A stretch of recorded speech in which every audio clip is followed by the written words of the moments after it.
بسم اللہ الرحمن الرحیم۔ نیوز اپڈیٹ کے ساتھ میں ہوں آپ کا میزبان یاسر خان۔ ناظرین، تحریک انصاف پاکستان تحریک انصاف اس وقت کی موجودہ ملکی سیاسی صورتحال کا ایک اہم اور مرکزی کردار ہے۔ تحریک انصاف کی جانب سے ایک طرف پارلیمنٹ، اداروں، عدلیہ اور فوج کی حمایت کی جاتی رہی جب تک وہ برسر اقتدار رہے، لیکن جیسے ہی اقتدار ختم ہوا تو اس کے بعد انہی اداروں پر کھل کر تنقید کرنا شروع کر دی۔ اس تمام صورتحال پر اور اس تنقید میں اور اس مہم میں جو اداروں کے خلاف اور ریاست کو کسی حد تک متاثر کرنے کے لیے چلائی جا رہی ہے، اس کے اوپر بات کرنے کے لیے ہمارے ساتھ موجود ہیں سینئر تجزیہ کار خالد بیگ صاحب۔ خالد بیگ صاحب، بہت شکریہ ہمیں ٹائم دینے کے لیے۔ یہ بتائیے گا کہ آج سے کچھ روز پہلے حالیہ ایک رجیم چینج کے حوالے سے ایک سیمینار منعقد ہوا۔ تحریک انصاف کے عمران خان جو چیئرمین ہیں، انہوں نے اس میں خطاب کیا اور اس کے ساتھ ہی آپ کو وہاں پر کچھ معروف اینکرز بھی نظر آئے۔ یہ تحریک انصاف کی سیاست اب ایوانوں سے نکل کر سوشل میڈیا پر آ گئی ہے، اور اینکرز جو ہیں وہ کیوں سپورٹ کر رہے ہیں تحریک انصاف کے بیانیے کو؟ تحریک انصاف کا آخر اس وقت بیانیہ ہے کیا؟ السلام علیکم۔ دیکھیے جی، اس میں دو پہلو ہیں۔ بنیادی طور پہ تو ایک ہمارے ہاں ایک طریقہ کار رہا ہے کہ ہماری سیاسی جماعتیں، جیسا کہ اس وقت پی ٹی آئی نے اپنا ایک وتیرہ اختیار کر رکھا ہے کہ فوج پہ تنقید کی جائے۔ اچھا، اب دیکھنا یہ ہے کہ کیا یہ تنقید جو ہے یہ کسی حقائق پر مبنی ہے یا یہ سیاست کی بنیاد پر ہے۔ اگر آپ اس کو تمام عوامل کو دیکھیں اور اس کو پرکھیں تو آپ کو احساس ہوگا کہ یہ بنیادی طور پر کسی حقیقت پر مبنی نہیں بلکہ سیاست کے طور پر ہو رہا ہے۔ مطلب ہمارے ہاں یہ ایک ہمارے سیاستدانوں نے روز اول سے ایک وتیرہ یا طریقہ بنا لیا ہے کہ اگر وہ اقتدار میں ہوں تو وہ یہ سمجھتے ہیں کہ ہمارا جو مقتدر ادارہ پاک فوج ہے، جس کے اوپر ملک کی سلامتی کی مکمل ذمہ داری ہے، تو وہ ہمیں ان کی حمایت حاصل ہے۔ اگر وہ اقتدار سے باہر ہو جائیں تو پھر وہ سمجھتے ہیں کہ یہ چونکہ ان کا بنیادی پیدائشی حق تھا اقتدار میں رہنا، لہٰذا یہ ان کی مرضی سے ہمیں ہٹا دیا گیا۔ اب جو تازہ صورتحال ہے اس میں اگر ہم ایک ابھی چند دن پہلے کی صورتحال پہ غور کریں کہ جس کی بنیاد پر پاک فوج کو مورد الزام ٹھہرایا گیا، وہ یہ تھا کہ 21 جون پچھلے مہینے کی 21 تاریخ کو شام کو انڈین میڈیا پہ خبر فلیش ہوئی کہ انڈین گورنمنٹ نے تجویز دی ہے، جس کو انہیں امید ہے کہ یہ کنسیڈر کر لی جائے گی کہ G20 کا اجلاس جو ہے 2023 کا وہ سری نگر میں منعقد کیا جائے۔ اب یہ بڑی ہی ایک الارمی قسم کی ایک ان کی تجویز تھی۔ جس وقت وہ تجویز آئی تو اس کے اوپر انڈیا میں تو جو تبصرے ہوئے سو ہوئے، لیکن خاص طور پر پاکستان میں رجیم چینج جو ہوئی اس کے نام پر یا اس کی آڑ میں اس کو بھی اس کا حصہ بنا کر ہمارے بہت سارے اینکرز نے اس کے اوپر اپنا نیشنل ٹی وی چینلز پہ یا اپنے پروگرامز میں نہیں، انڈیویجول انہوں نے اپنے ویلاگز میں اس کے اوپر تبصرے شروع کر دیے۔ جب ان کے تبصرے آنا شروع ہوئے اور یہ ظاہر کیا گیا کہ چونکہ اس میں 4 اسلامی بڑے اہم ممالک بھی شامل ہیں، اس میں سعودی عرب بھی ہے، ترکی بھی ہے، ملیشیا، انڈونیشیا بھی ہیں G20 میں، تو اگر وہ ادھر آتے ہیں تو اس کا مطلب ہے کہ پھر تو یہ مقبوضہ کشمیر تو ہمارے ہاتھ سے گیا،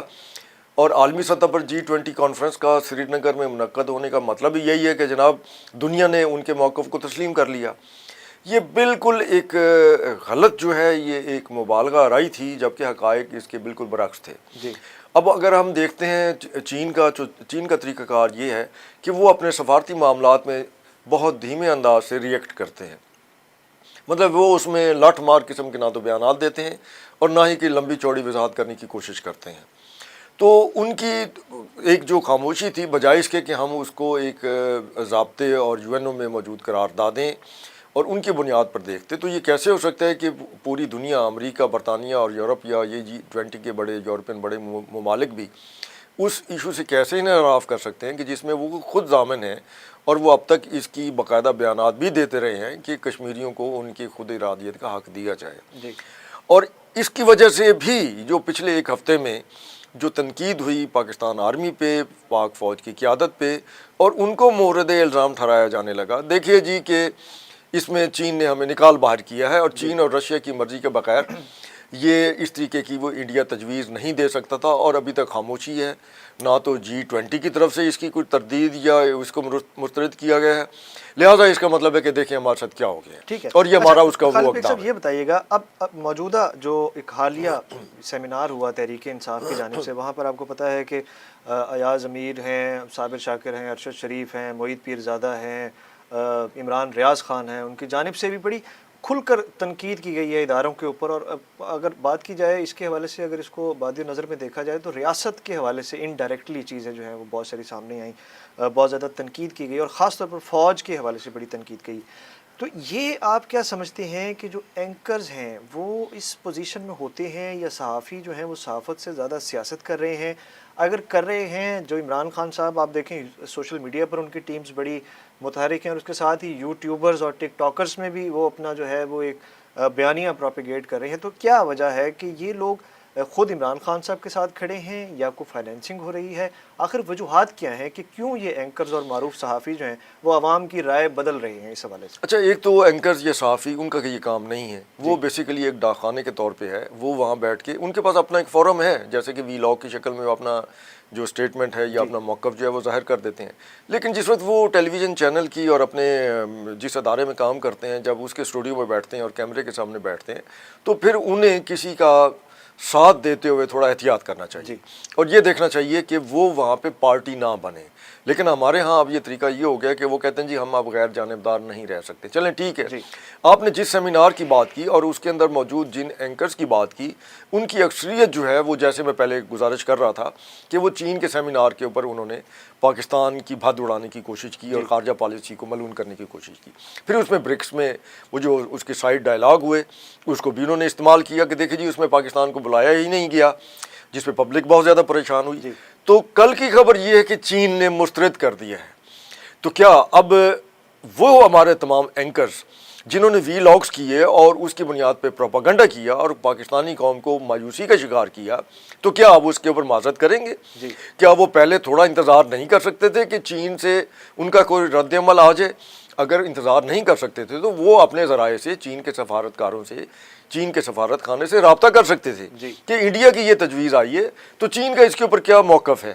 تو وہ بھی ان کو وہی بات کرتے جو کہ کل انہوں نے اپنے ان کی وزارت خارجہ نے اعلان کیا کہ ہم اس تجویز کو بالکل مسترد کرتے ہیں۔ مقبوضہ کشمیر ایک عالمی سطح پر تسلیم شدہ متنازع علاقہ ہے، اور ہم یہ تجویز جو ہے کسی طریقے سے قابل عمل نہیں ہے۔ تو ایک چیپٹر یہ تو کلوز ہو گیا، اور جس میں ان کا وہ پروپیگنڈا تھا، وہ ہمارے جو چند اینکرز کر رہے تھے، وہ خود بخود اپنی موت خود ہی مر گیا۔ اب آپ نے بات کی کہ یہ اینکرز جو ہے یہ اس کا طریقہ اور یہ کیوں ہے، اور وہ کس طریقے سے پاک فوج کو اس میں ملعون کر رہے ہیں اور ان کے اوپر تانہ زنی کر رہے ہیں۔ دیکھیے انہیں یہ بہرحال سوچنا چاہیے کہ پاک فوج جو ہے وہ ایک سیاسی جماعت نہیں ہے۔ پاک فوج جو ہے وہ کوئی ضلعی سطح کا یا میونسپل یا پارلیمنٹ یا صوبائی پارلیمنٹ یا اس طرح کا ادارہ نہیں ہے۔ پارلیمنٹ کی ایک اپنی افادیت ہے، اس کی اہمیت ہے، تو اسی طریقے سے جو ملک کی سلامتی ہے اس کی تمام تر ذمہ داری جو ہے وہ پاک فوج پہ عائد ہوتی ہے۔ پاک فوج کو اس طریقے سے مورد الزام ٹھہرانا اور سیاست میں گھسیٹنا یا ان کے اوپر سیاسی الزام تراشی کرنے کا مطلب یہ ہے کہ آپ جو ہے ان کی اپنے جو پورا ان کے رینک اینڈ فائل ہے اس کے اندر غلط فہمیاں پیدا کرنے کی کوشش کر رہے ہیں۔ فوج کی جانب سے باقاعدہ طور پہ کئی دفعہ بات کہا گیا ہے، اور پھر اس میں آپ حیران ہوں گے کہ ہمارے عمران خان صاحب نہیں، جس وقت یہ سابق وزیر اعظم اپنی وزارت عظمیٰ کے دور میں اسی سال کے شروع میں ایک آرڈیننس کے ذریعے باقاعدہ قانون منظور کرایا تھا کہ پاک فوج کے اوپر جو الزام تراشی کرے گا یا اس کے اوپر کوئی اس کی توہین کرنے کی کوشش کرے گا تو اس کو 5 سال تک کی سزا دی جا سکتی ہے۔ اب مزے کی بات یہ ہے کہ چند ماہ پہلے تو وہ اس طریقے سے قانون سازی کر رہے ہیں یا آرڈیننس اس کا ایک لاگو کر رہے ہیں، اس میں عدلیہ کا بھی انہوں نے شامل کیا تھا، لیکن اقتدار سے باہر آنے کے بعد انہوں نے یہ لٹ اٹھا لیا ہے اس جماعت نے۔ گو عمران خان نے اپنی کسی تقریر میں نہیں کہا کہ جناب فوج کو انہوں نے، لیکن جو اشارے کنایوں میں جس طریقے سے وہ بات کرتے ہیں اور نیوٹرلز کا لفظ استعمال کرتے ہیں، جیسے کہ اس سے پہلے ایک ہمارے کچھ سیاستدان سلیکٹر انہیں کہتے تھے یا اس طریقے کی اصطلاحات استعمال کی جاتی تھی، مطلب تو بغیر نام لیے فوج ہی ہے، اور عوام تک تو پیغام پہنچ جاتا ہے کہ وہ کہنا کیا چاہ رہے ہیں۔ پھر اس کا سب سے بڑا نقصان یہ ہوتا ہے کہ وہ اگر ایک بات کرتے ہیں یا ان کی جماعت کا کوئی لیڈر جو ہے وہ سوشل میڈیا پر ایک بات کرتا ہے تو ہمارے جو دشمن ہیں وہ 10 باتیں اس میں شامل کر کے اس میں اضافہ کرنے میں دیر نہیں لگاتے، اور جس وقت وہ اضافہ کرتے ہیں اور ہمارے جیسے لوگ جن کے پاس ہر ایک کے پاس اس وقت فون ہے، سوشل میڈیا ہے، جس وقت ہمارے پاس ایک خبر پہنچتی ہے تو ہم یہ نہیں سوچتے کہ جھوٹ کی جو خبر ہے اس کو اللہ کا بھی حکم ہے کہ اس کے جھوٹا ہونے کا سب سے بڑا ثبوت یہ ہے کہ وہ کوئی بھی خبر جو ہے اس کی تصدیق کیے بغیر وہ آگے پھیلا دے، تو وہ افواہ ہی کہلاتی ہے، تو جھوٹ ہی ہے۔ تو اس میں ہم یہ کرتے ہیں کہ فوری طور پہ میں 10 اپنے مزید دوستوں کو بھیج دوں۔ اچھا، اس میں یہ بھی ایڈ کر لیں کہ اب آپ دیکھیں کہ ایک چیز لوگ اینکرز کو، صحافیوں کو، جو پبلک فگرز ہوتے ہیں ان کو پسند کرتے ہیں، ان کی بات ایک پروپیگیٹ ہوتی ہے عوام میں، میسز میں۔ تو اب یہ جو عمران خان صاحب یا تحریک انصاف کی جانب سے ایک جسے کہہ لیں کہ ایک بیانیہ ہے، ایک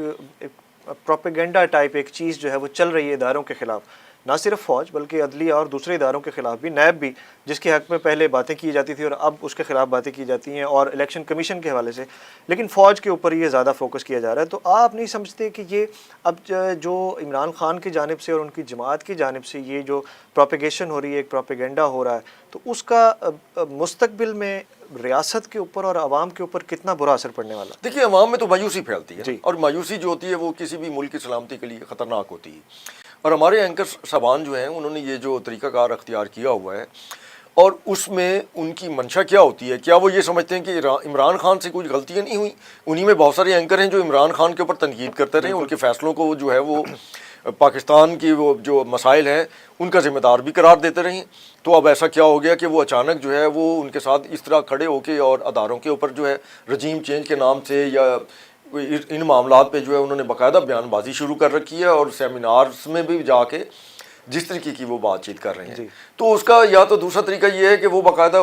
جماعت کا حصہ بن جائیں، وہ زیادہ بہتر ہے، مطلب ہے کہ وہ ان میں اس پہ قانوناً بھی آئینی طور پر بھی ہر ایک کو حق حاصل ہے کہ وہ کسی بھی جماعت، کسی بھی لیڈر کے ساتھ جو ہے وہ شامل ہو جائے۔ بالکل۔ تو بہتر تو یہ ہے کہ وہ پھر جس وقت وہ اپنے بطور اینکر جس وقت کسی سیٹ پر بیٹھیں گے تو ہر ایک کو پتہ ہوگا کہ یہ جو بات کر رہے ہیں یہ اپنی جماعت کا موقف دے رہے ہیں، ان کا اپنا موقف نہیں ہے۔ بالکل۔ تو کم از کم عام آدمی جو ہے، جو ان کی گفتگو، جو ان کے فینز ہیں، جو ان کو سنتے ہیں، ان سے متاثر ہیں، کم از کم ان کو تو یہ آئیڈیا ہو جائے گا نا کہ بھئی یہ بطور اینکر، ان کا بطور دانشور ان کا موقف نہیں ہے، اور اپنی جس جماعت سے ان کی وابستگی ہے یہ اس کے موقف کو آگے بڑھا رہے ہیں، تو پھر وہ کم از کم اس کا نتائج اتنے خطرناک نہیں ہوں گے۔ اچھا، یہ بتائیے گا کہ کیا یہ ریاست کا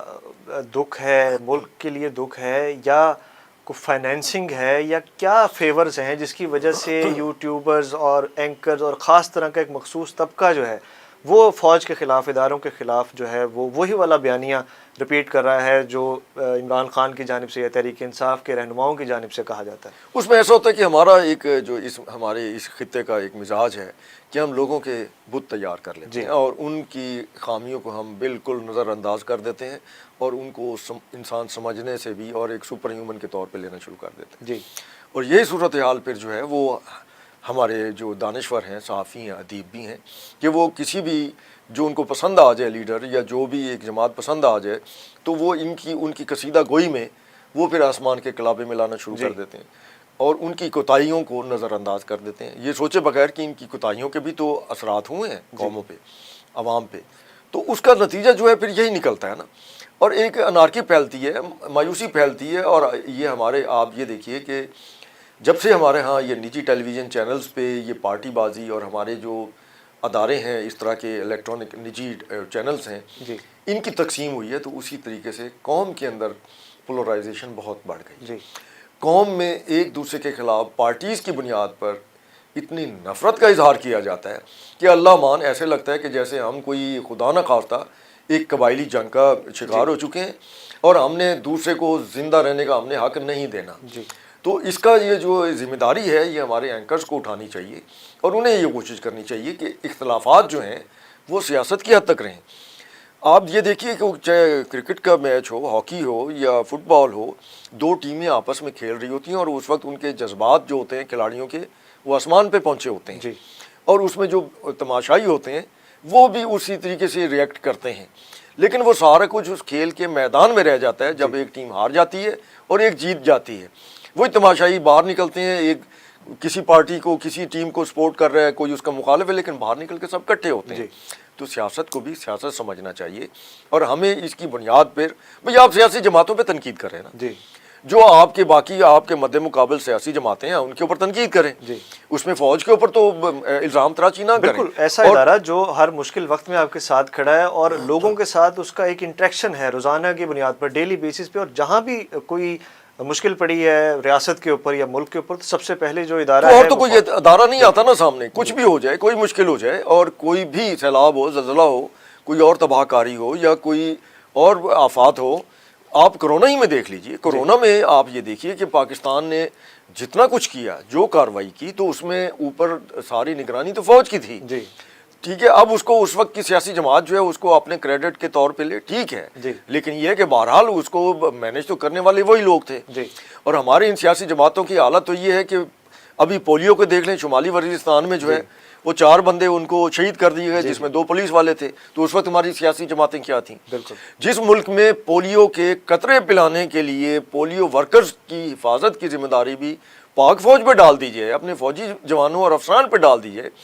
اور وہاں پہ پھر دوسرے لمحے میں ہم اسی فوج کو مورد الزام بھی ٹھہرائیں, ان کو اپنی منشا کے خلاف, ہماری پسند کے خلاف سیاست میں کچھ ہو جائے تو ہم کیوں ان کے اوپر تانہ زنی بھی کریں. تو اس میں میرا خیال ہے کہ یہ ہمارے لیے بھی باعث شرم ہے, ہمیں اس حد تک جو ہے جذباتی نہیں ہونا چاہیے. اچھا سر, اینڈنگ کی طرف چلیں گے. لاسٹ کویشچن, اس پہ کمنٹ کیجیے گا مختصراً. یہ بتائیے گا کہ پی ٹی آئی پہلے تو جو ہے وہ ایوان میں مسائل حل کرنے کے لیے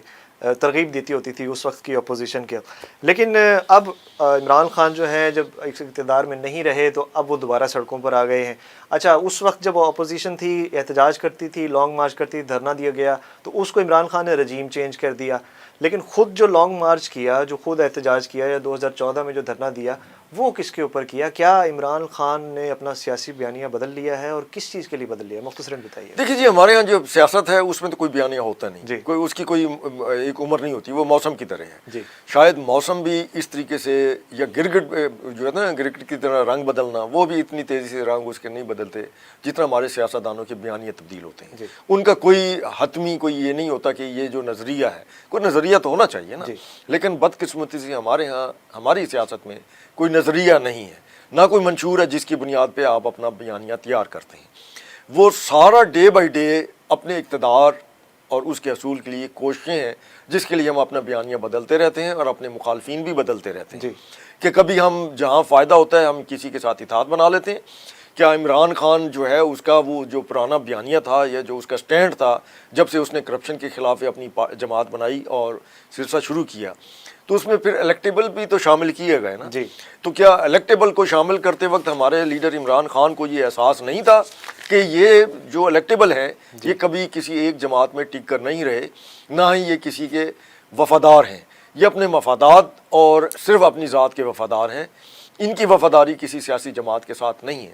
تو جب ان کو شامل کیا گیا تو اسی کا خمیازہ پھر انہوں نے بھگتا. جب انہوں نے محسوس کیا کہ نہیں بھی ہمارے مفادات جو ہیں وہ ان کے ساتھ پورے نہیں ہو رہے, تو وہ ساز الگ ہو گئے. تو اس میں قصور کس کا ہے؟ قصور تو پھر عمران خان کا یہ بنتا ہے نا کہ انہوں نے اس وقت الیکٹیبل کو اپنے ساتھ کیوں شامل کیا, ان لوگوں پہ اعتبار کیوں نہیں کیا جو جمعہ 8 دن اسکائی لائف کی طرح پیراشوٹ کے ذریعے ان کی پارٹی میں شامل ہوئے تھے. اور اگر اپنی ان کی کوئی ناکامی ہے تو اس کو کور کریں, اپنی کوتاہیوں پہ چیک کریں اور اس کی طرف رجوع کریں, اور اس کا جو ہے وہ علاج خود کر سکتے ہیں, بجائے اس کے کہ وہ اپنی کوتاہیاں دور کریں اور فوج کے اوپر الزام تراشی. تو اس کا مطلب ہے کہ وہ بھی یہی چاہتے ہیں کہ اب ہمیں فوج دوبارہ جو ہے اقتدار میں لے کے آئے. تو یہ تو غلط ہے. مطلب ہے کہ اس طریقے سے جو سوچ ہے, تو پھر 75 سال ہمیں آزاد ہوئے یا ہمارے پاکستان کو قائم ہوئے ہو گئے, تو 75 سال کا عرصہ تھوڑا نہیں ہوتا. مطلب ہے 3 نسلوں کا یہ ٹائم ہے, اور اگر اب بھی ہم نے اپنے سیاست کا وتیرہ چینج نہ کیا اور اسی طریقے سے ہم آسرے اور سہارے ہی ڈھونڈتے رہے اقتدار کے لیے, بجائے اس کے کہ ہم اپنا سیاسی قبلہ درست کریں, اپنے اندر اپنی سیاسی جماعتوں میں جمہوریت پیدا کریں, اور